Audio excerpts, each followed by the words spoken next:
집값 떨어지면은 나라가 무너지고 경제가 무너지고 사회가 무너지고 가게가 무너지고 그래서 아이고 다 무너지고 나라 망치는 거다. 집값 떨어뜨리려는 정권은 나라를 망치려는 정권이고 공산주의 정권이고 이런 얘기들 엄청나게 많이 나오죠. 특히 올해 들어서 되게 얘기 많이 나오고 있다. 위험하니까 이런 얘기들 나오고 있죠. 집값 떨어지면 안 된다는, 나라 망치고 있다는 심리를 만들고 있죠. 근데 같은 언론에서 그래요. 집값을 띄웠다고, 정권에서. 그리고 왜 집값 떨어지면 위험하다. 그러니까 집값 떨어뜨리는 규제책을 하지 마라. 왜 같은 언론에서 같은 얘기를 나눠서 하느냐. 진실을 전하고 있지 않다는 거죠. 자, 그럼 어떻게 이야기하고 있을까요? 8월에 나왔던 기사죠. 떨어지면 무조건 좋을 것일까. 기사 끝부분에 뭐라 그래요? 올라 발생하는 문제보다 떨어져 발생하는 피해가 훨씬 클 수 있다. 과거 때 외환위기 때, 그 다음에 금융위기 때 겪었다. 깡통전세 생겼고 역전세 난 수두룩했다. 그 다음에 금융기관은 담보물 회수하기 때문에 작동되면 걷잡을 수 없이 떨어진다. 그래서 초이노믹스를 찬양하고 있죠. 미친 거죠. 하우스포 렌트포가 속출하던 시기가 그랬다. 그래서 두고두고 비판 같지만 하락의 위험성을 보여주기 뭐 충분하고, 떨어지면 집 없는 사람들이 집을 살까? 사는 사람 거의 없다. 악순환이다. 그러니까 하향 안정에 대한 보다 뭐 정확한, 제가 늘 이야기하지만 이 떨어져서 발생하는 피해가 집값이 올라서 발생한 피해예요. 저희가 자주 이런 비유하죠. 종양에 걸렸어요. 근데 종양을 내버려 두면은 죽죠. 그래서 종양이 커지기 전에 수술을 해야 되는데 이미 많이 커져 있어요. 그래서 수술을 했어요. 수술을 하고 수술실에 누워있는 경우, 종양 걸린 상황에서 활동하고 있을 때보다 종양을 제거하는 수술을 받아서 마취에 취하고 몸이 막 피 빠져나가고 그래서 누워있는 상황이다. 걸어다니는 사람이 못 걸어다니고 있어요 지금. 물론 그게 뭐 평생 못 걸어다니는 거 아니고 뭐 한 달 입원해 있으면 한 달 못 걸어다닌다. 그렇다고 쳤을 때 한 달 못 걸어다니고 있기 때문에 건강을 악화시켰다. 그래서 종양 제거하는 수술은 무조건 좋은 것일까? 피해가 훨씬 클 수 있다. 이 얘기하는 거랑 똑같다. 종양이 있었기 때문에 수술을 해서 못 움직인 거죠. 똑같이 집값이 올랐기 때문에 떨어뜨려서 피해가 생긴 거예요. 이거는 떨어져서 생긴 피해가 아니라 올라서 생긴 피해다. 근데 이거를 떨어져서 생긴 피해인 것처럼 자꾸 요즘에 언론에서 몰아붙이는 거죠. 1월에 집값 원상 회복이 불러올 재앙이래요. 지금 32억 34억 하던 게 18억 원 선으로 떨어져야 된다. 16, 17억 원 하던 게 8억 원 선으로 떨어져야 된다. 제가 반토막 나야 된다는 이야기 하고 있는 게 그거예요. 원상 회복되려면 반토막 나야 된다. 즉 반토막 날 수 있다는 거 당연한 거예요. 말도 안 되는 거품이 끼었다는 거죠. 근데 맨날 뭐 하우스푸어 양산, 금융 부실, 민간 소비 침체, 외환 위기까지 뭐 재앙의 불씨다 이런 이야기 하고 있죠. 우격 다짐식 부동산 규제는 좋지 않다. 경제가 불황으로 가면 부동산 시장 활성화를 추진하래요. 자, 요즘 가끔가다 이야기하는 게 일본 경제 무너질 때 포퓰리즘 때문에 무너졌다고 말도 안 되는 논리를 갖다 붙이는데, 일본이 경제가 무너졌을 때 부동산 정책을 살려가지고 말도 안 되는 거품이 꼈고 그렇기 때문에 망했는데 그것을 역으로 돌리고 있다. 그래서 기득권들 돈 벌 수 있게 해야 되고 돈 풀면 안 되고 부동산 쪽 무조건 활성화 시켜야 되고 부동산 가격 올려야 된다, 이런 이야기를 하는 인간들이 뭐다? 일본식 침체를 원하고 있는 거죠. 플라자비로 경제가 무너지기 시작한 게 80년대 중후반이죠. 그래서 경제가 무너져야 하는데 수출이 안 되는데 일본에서 뭐 했어요? 부동산으로 돈을 풀어버렸죠. SOC 엄청나게 많이 하고 사람도 안 다니는 데다 다리 놓고 땅값 엄청나게 올리고 기업들이 막 건설업 투자하고 부동산 사고 이러면서 90년대까지 부동산 거품으로 버텨온 거예요. 경제 무너진 상황에서 부동산 거품까지 생겨서, 그러니까 잃어버린 30년이 나온 건데, 그런데 그게 포퓰리즘 때문이래요. 그런 얘기 한 기자, 그런 사람들은 앞으로 절대 신뢰하지 말고, 사실상 특히 그거 기사를 올리는 그 언론사는 그런 기자를 뽑는 믿음직하지 못한 언론이다, 이렇게 생각하시면 되겠죠. 자, 12월에 또 나왔죠. 저번에 다뤘던 기사죠. 조정기가 더 걱정이래요. 일본 정치가 개입해서 돈을 뿌렸고 토목 예산 사업을 혈안이 냈고 그래서 무리하게 대출을 파산해, 은행 파산이다, 포퓰리즘 때문이다. 아니죠. 나라 돈을 토건이랑 부동산에 집중시켰기 때문이죠. 왜 앞뒤를 바꿔요? 이게 돈을 풀어서 포퓰리즘 때문이에요? 포퓰리즘이면 LTV를 푸는 게 아니라 돈을 풀어야죠. 빚을 푼 거잖아요. 빚을 풀어서 부동산을 활성화시키는, 그게 망하는 지름길이라는 거죠. 그래서 저번에 이런 이야기 했죠. 이런 언론들이 진정으로 얘기하는 거죠. 나라가 망하는 거, 집값 하락으로 1주택자 제자리로 돌아간다. 기분만 나쁘다. 나쁜 건 뭐예요? 기분이지. 어쨌든 팔기 전까지 내 돈 된 거 아니니까 이렇게 올랐다 이렇게 떨어졌다고 해서 갑자기 하우스 푸어 되고 문제되냐? 아니죠. 문제는 영끌한 1주택자 혹은 다주택자들. 기사 말미에 피해를 입을 사람들은 부동산 부자, 다주택자, 뭐 같은 얘기죠. 가격 폭등에 기생에 살아가는 스타 강사, 기생충들이죠. 부동산 기획사, 컨설팅 해준다는 거 다 기생충들이죠. 그 다음에 진짜 막 저희 막 신축 아파트 완전 개판으로 만들어 놓고도 가격은 과거에 비해서 한 두세 배씩 받아가는 건설업체 이런 데가 망해야죠. 자, 봅시다. 실거주 1주택자가 2015년에 폭등은 2015년부터 시작됐죠. 부동산 3법까지 영향받아서 5억의 아파트를 샀어요. 장기적으로 실거주를 하고 있었다. 얘가 10억까지 올랐어. 기분은 좋지만 문제는 뭐예요? 보유세가 늘어난다. 얘가 다시 5억이 됐다. 5억에서 10억 되면서 막 빚을 엄청나게 많이 받아 산 건가요? 여기 한 5억 할 때 한 2억 받았다고 하자. 그랬을 때 요때도 2억이고 요때도 2억인 거죠. 즉 문제될 거 없어요. 하우스 푸어도 아니고 계속 이거에 대한 이자 정도는 낼 수 있을 여력이 되는 사람이 사는 대로.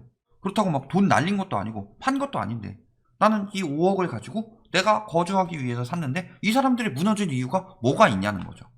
자, 근데 이런 경우 생각을 해봅시다. 영끌에서 샀다. 5억짜리를 영끌에서 사서 70% 대출로 샀어요. 현금 1억 5천 필요하죠. 1억 5천은 내 돈이고 3억 5천은 영끌이다. 주담대에다가 플러스 뭐 신용대출에다가 뭐 마통에다가 점점점 다 뭐 저기 부모님한테 뭐 빌린 돈 뭐 이런 것까지 해가지고 다 해서 3억 5천을 마련해서 샀다.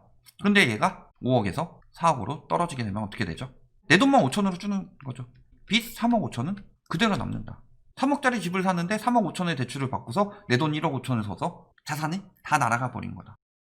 그러니까 집값 떨어지면 피해를 보는 사람은 기존의 집을 샀던 사람이 아니라 지금 막 유도하고 있는 말에 넘어가서 영끌에서 집 산 사람들이 피해를 본다. 그러니까 제가 언론들을 쓰레기라고 계속 까는 거예요. 돈 버는 건 좋다. 그렇게 해서 광고해서 돈 버는 거 좋다. 이거 집이 좋은 집이라서 비싸 가치를 한다. 뭐 이런 식으로 얘기하면 좋다. 근데 왜 집값이 계속 더 오른다고 부추겨서 평생 지금 아니면 못 산다고 해서 영끌하게 만들어서 사람들 죽음으로 몰아넣느냐. 그러니까 제가 언론들을 까는 거예요. 언론은 국민을 위해서 진실을 전해야 되는데 사리사욕을 위해서 진실을 가리고 거짓을 전하고 있으니까. 다주택 투기꾼 같은 경우 어때요?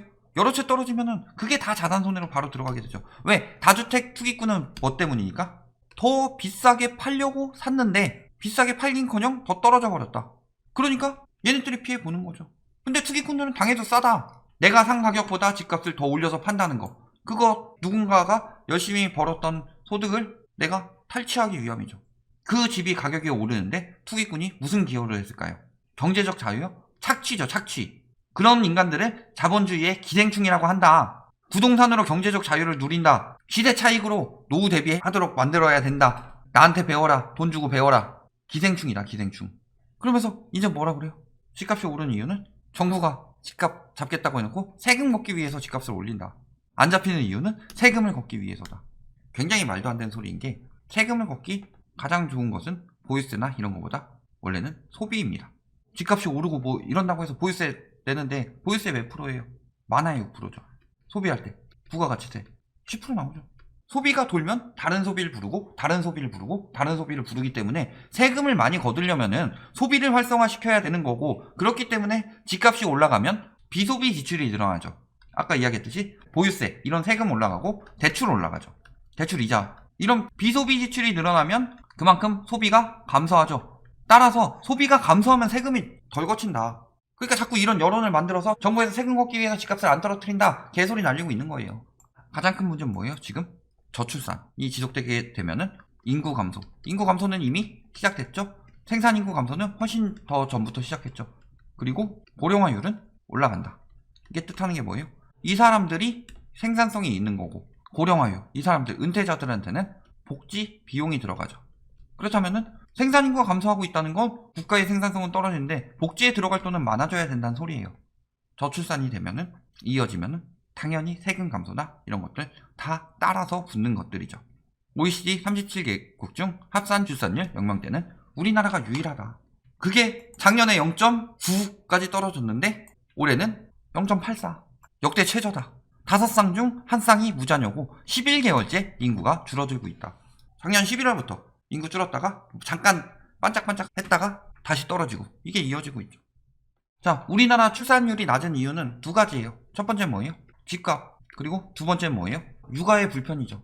집값이 오르면 내 집이 없는데 애를 낳겠어요? 그러니까 내 집이 없으니까 일단은 결혼도 하기 힘들고 내가 계속 여기저기 월세방 전전하고 있어야 되는데 결혼하고 애 낳고 이런 거 젊은 나이면 모르겠지만 힘들죠 사실. 내 애도 이렇게 돼야 되나 이런 마음도 있고 그러니까 평생 이래도 내 집 마련 하나 못하고 애한테 먹이지도 못하고 나조차도 절약하고 살아야 되고 그런데 결혼 생각이 드냐? 일본 버블 터지고 나서 젊은 세대들이, 사토리 세대들이 그러죠. 그 다음에 육아가 불편하다. 왜? 일단은 노동시간이 너무 많죠. 그 다음에 경력 단절이 많다. 우리나라 같은 경우는 아직까지는 여성들이 많이 하죠. 그리고 출산하기 위해서 임신을 여성이 하기 때문에 그런 부분에 대해서 문제가 있죠. 경력 단절 이야기도 나오고. 그 다음에 육아를 못해요. 왜? 돈 벌어야 되니까. 맞벌이 해야 되니까. 물론 이거 맞벌이 하는 거 문제는 집값 문제도 포함이 돼 있지만 그렇지 않아도 사실상 우리나라가 혼자 외벌이로 살기는 힘들어졌다 이미. 특히 그 가장 큰 문제는 집값 때문이죠. 집값이 오르니까 부동산 가격 오르고 땅값 오르고 땅값이 오르니까 상업지 가격 오르고 그러니까 상가 임대료 올라가고 돈 벌어도 다 임대료로 빠져나가고 가진 놈들은 더 벌고 못 가진 놈들은 열심히 일해도 벌지를 못한다. 그러니까 애를 안 낳게 되는 거죠. 그래서 요거를 집값을 막기 위해서 지금 규제 정책으로 집값 떨어뜨리고 있는 거고 육아 불편 이거를 막기 위해서 노동시간 너무 많다. 그 다음에 맞벌이 이렇게 해야 되니까 육아가 불가하니까 좀 외벌이로도 살 수 있게 그러니까 최저시급 올리는 거잖아요. 그 다음에 경력 단절 문제 이것도 남자에게도 육아휴직을 줘서 부담을 하자. 가사분담을 하고 여자들의 경력 단절을 막자. 이런 식으로 여러 가지를 나오고 있는 거죠. 문제는 얘가 해결되지 않았는데 얘네부터 먼저 때려버리니까 이게 문제가 커진 것이다. 지금 우리나라의 많은 정책들의 대부분은 뭐에 초점이 맞춰져 있어요? 출산율 늘리는 정책 하고 말하는 그것만 출산율 늘리는 정책이 아니다. 부동산 정책도 복지 정책도 다 거기서 비롯되고 있는 거다. 안 그러면 나라 망하게 생겼으니까. 근데 다 따로따로 보고 있는 것 자체가 정신이 나간 거죠. 결론, 거품은 언젠가 터지고 이 거품이 터지면은 당연히 피해가 따라올 수밖에 없다. 근데 이것을 터지지 않게 하기 위한 가장 좋은 방법은 연착륙이었다. 그렇기 때문에 규제를 한 방에 때리지 않고 24번, 45번씩 부동산 정책이 나왔다는 거 집값 잡으려면 얼마든지 잡을 수 있어요. 일괄적으로 다주택자 양도세 80% 때리고 뭐 보유세 같은 경우 한 채당 추가로 1%씩 더 붙인다. 100채 가지고 있는 사람은 집값만큼 보유세 내도록 추가로 막 이렇게 붙여버리고 그럼 다주택자들 매물 쏟아져 나오겠죠. 재건축 재개발 차익 회수하고 추진인 거 그대로 추진하게 하고 막 국가에서 강제적으로 하고 뭐 이러면 잡을 수야 있겠죠. 근데 왜 이렇게 안 해요? 경제 작살나니까. 그래서 연착륙 시키려고 되게 차근차근 해서 저희가 이야기했었죠. 이쪽으로 빠져나가는 거 맞고 이쪽으로 빠져나가는 거 맞고 이쪽으로 빠져나가는 거 맞고 이쪽으로 빠져나가는 거 맞고 잡는 거다. 과거에 불 끄듯이 불이 요만큼 퍼졌는데 여기 나무를 다 베어버리면 불이 더 커지죠. 집값이 더 올라요. 하지만 요 이상 못 오르게 된다. 그 다음부터 진화가 되기 시작하는 거다. 똑같은 거예요. 정책도 연착륙 시키려고 이렇게 하는 거죠. 여러 번의 부동산 정책. 이건 제가 정권을 옹호하는 게 아니라 잘못된 것도 많아요. 임대사업자, 조정대상지역 해제 이런 것들을 완전히 잘못됐다. 다만 저렇게 많이 한 거는 연착륙 하려고 하는 것이다. 근데 지금 그게 안 되죠. 그러니까 거품 터지고 피해는 생길 수밖에 없죠. 이 피해는 거품 때문에 피해가 생기는 거죠. 거품 때문에 생기는 피해를 언론에서 교묘하게 뭐라고 그래요? 터져서 생기는 피해로 만들고 있다. 이딴 개소리 믿지 말고 여기서 거품이 더 커지면 터질 때 더 크게 피해를 입을 것이고 커지는 동안에 생기는 피해에다가 터지는 피해가 커지는 것까지 다 문제가 된다. 그렇기 때문에 터질 거면 하루라도 빨리 터져야 되고 가장 좋은 방법은 연착륙이나 지금 심리가 절대 그렇게 진행되고 있지 않기 때문에 거품이 커지기 전에 터져야 되고 더 강력하게 막아야 되고 특히 세계적으로 경제 위기와 은행권 규제가 돌아가고 있는 지금 부동산 시장은 망할 수밖에 없고 집값 떨어져서 망하는 사람들은 1주택자가 아니라 투기꾼들, 투기 강사들, 수타 강사들, 컨설팅들, 부동산 업계에 빌붙어서 얻어먹고 있는 사람들 그리고 건설업계 이쪽이 무너지게 되는 것이다. 1주택자 무너진다고 나라 망한다고 하는 게 아니라 터져야 나라가 사는 거고 망하는 건 건설업자들이다. 부동산 업자들이다. 여기까지 알아두시면 되겠습니다.